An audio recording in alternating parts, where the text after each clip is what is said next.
In the winter of 413 BCE, the broken remnants of the Sicilian disaster drifted back to the ports of Piraeus, plunging Athens into an absolute state of unadulterated panic and grief.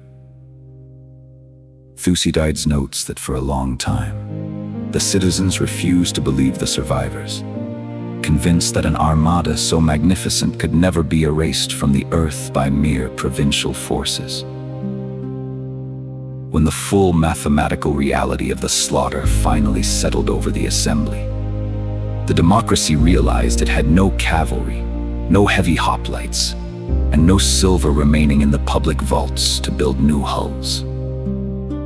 Around the horizon, their subject allies, from Chios to Mytilene, began plotting immediate revolts, realizing that the maritime tyrant was completely defamed and vulnerable to a killing blow. To maximize the imperial crisis, the great king of Persia, Darius II, instructed his western satraps, Tissaphernes and Pharnabazus, to intervene in the conflict. The gold of Susa, absent from Greek politics for 70 years, flowed back into the Aegean to bankroll a permanent Peloponnesian War fleet. Meanwhile, the exiled Alcibiades was operating in the shadows of Sparta, advising the enemy kings to launch a naval offensive across Ionia to dismantle the final trade routes of Athens. But the democracy refused to surrender to the mounting geopolitical doom. They passed an emergency decree to melt down the golden statues on the Acropolis, forming a board of elder advisors to oversee a desperate, frantic shipbuilding program in their empty dockyards.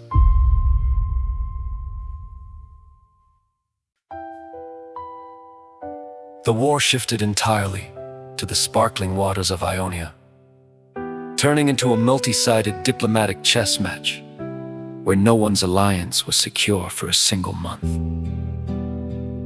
Alcibiades had worn out his welcome in Sparta after secretly seducing the queen, forcing him to flee to the court of Tissaphernes, the brilliant, duplicitous Persian satrap of Sardis. Alcibiades quickly became the satrap's primary advisor, teaching him how to manipulate the internal balance of the Greek war to serve the ultimate interests of the Persian crown. Do not let either superpower win a decisive victory on the waves, Alcibiades whispered into the ear of Tissaphernes.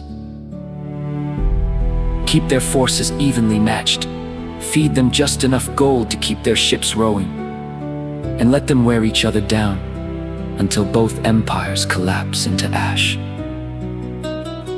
Tissaphernes followed the advice with a clinical precision, withholding the promised Phoenician armada and delaying payments to the Spartan sailors, driving their captains to mutiny. Hoping to secure his personal return to Athens, Alcibiades sent a secret message to the wealthy Athenian generals stationed at the naval base of Samos, launching a brilliant political trap. I can secure the unlimited gold of the Persian Empire for our war fleet, Alcibiades promised the officers in his secret letter. But I can only do this if you abolish your radical democracy, which the great king deeply distrusts, and replace it with a stable, oligarchic government of proper men.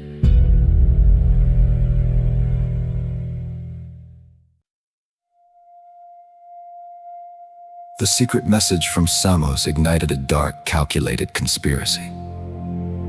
Within the civilian heart of Athens, spearheaded by an elite political strategist named Antiphon.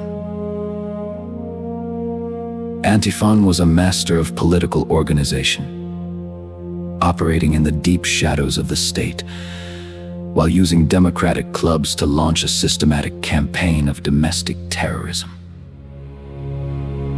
In the spring of 411 BCE, his conspirators assassinated the leading democratic politicians on the streets of Athens, leaving their bodies in the gutters to strike panic into the common citizens. A suffocating atmosphere of extreme paranoia took over the city.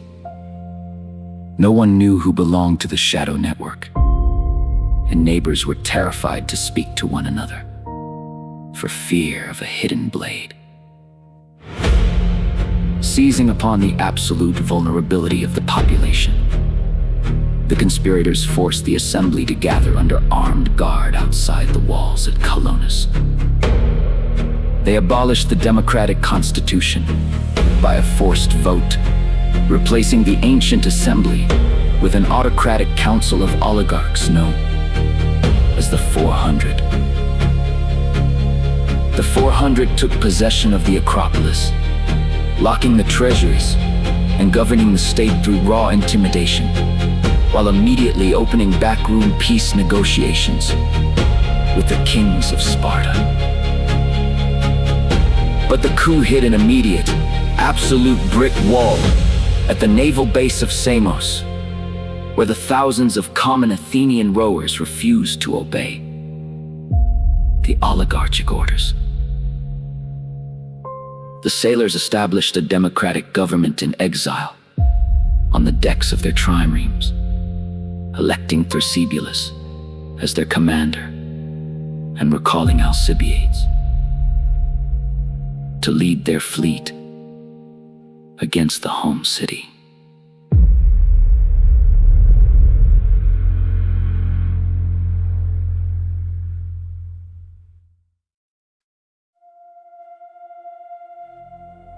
The empire was completely split into two rival governments, each threatening to destroy the other, while the Spartan fleet hovered offshore, waiting to swallow the pieces. The 400 quickly began to turn on each other inside the city, their leaders competing for supreme dominance as their promises of Persian gold failed to materialize. When a Spartan fleet launched a sudden strike against the neighboring island of Euboea, the Athenian lines collapsed, losing 22 ships and throwing the capital into its worst panic of the generation.